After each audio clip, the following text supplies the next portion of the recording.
Hi, and welcome to my week 4 video discussion for my critical thinking class. Today we're going to be discussing what J.P. Moreland had to say as far as some reforms for the local church to help grow and cultivate the worth of the intellectual mind in our local churches. So I want to start out by saying first that I agree a lot with what Moreland had to say as far as the philosophy of the church and some places that the philosophy of the church needs to change.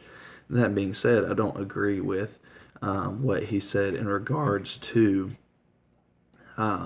needing to do away with senior pastors. I feel like a senior pastor and having one man of God that is called to that assembly of believers by God to shepherd and to watch out for and to take care of that flock. I believe that is a biblical teaching according to scriptures, and that Paul and in the New Testament, in the book of Acts, we see that churches, yes, they did have boards of elders, and yes, they had deacons, but they also had pastors.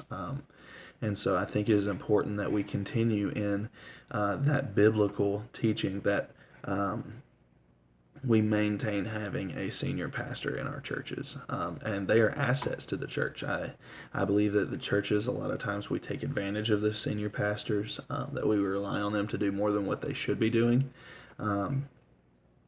but that they are a necessity. Now, that being said, I agree greatly with what Moreland had to say in regards to the function of pastors and elders and deacons and what they should be doing in equipping the church and equipping believers to kind of take care of themselves intellectually and to grow intellectually and to promote this intellectual life that we've been reading and studying about over the last 4 weeks.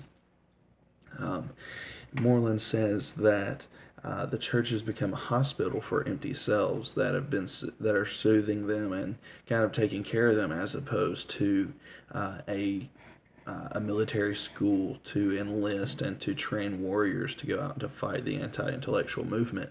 And I agree with that statement to a degree, but I do believe that the church needs to be prepared and needs to be able to minister and to help correct in a loving way the empty selves that we find that are not intellectual and that would much rather be the ones that just depend on the pastor to teach them everything that they need to know, and for the pastor to do the studying for them, and to put in all the legwork for their spiritual life, so to speak. He also goes on to say and to give importance to our Sunday schools and to libraries and to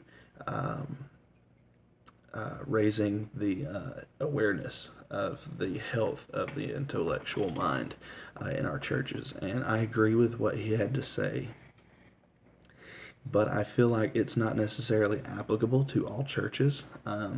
Being predominantly from a rural area, churches in the area that I live in, quite frankly, don't have a lot of money to spend on libraries or giving their people a extra biblical education, like higher biblical education, I guess I would say.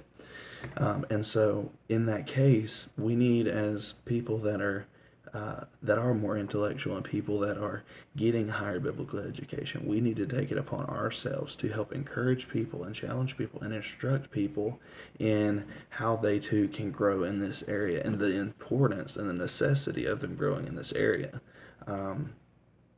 Because I don't believe it is applicable for every church to have a huge library with tons of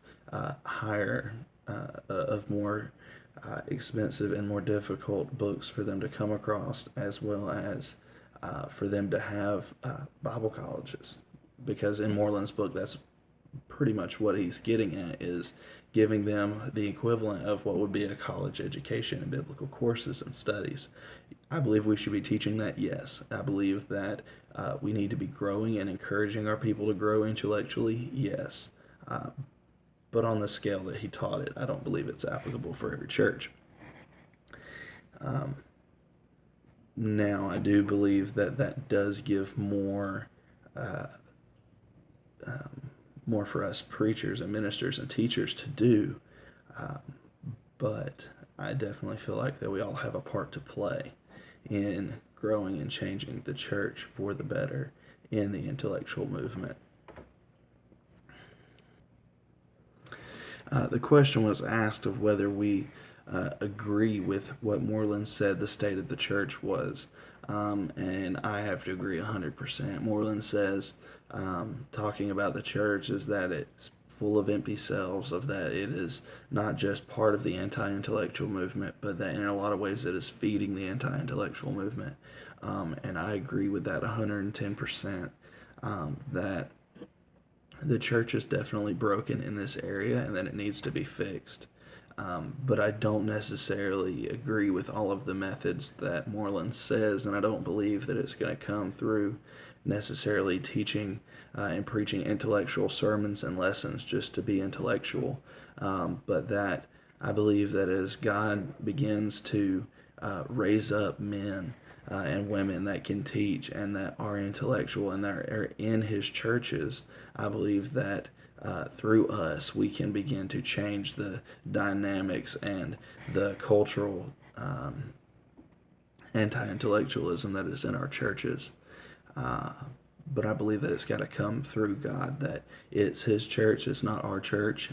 Christ himself gave his life for the church, and that is, we have to remember that it is his church and it is his bride, and that we need to take that into account when we go to thinking about dealing with the church and making changes in the church, that we have to be so careful to be sure that we are doing things in accordance to his will, and doing things that are going to be pleasing to him and that are done out of right motives, not out of wanting to see growth or wanting to seem higher than what we are.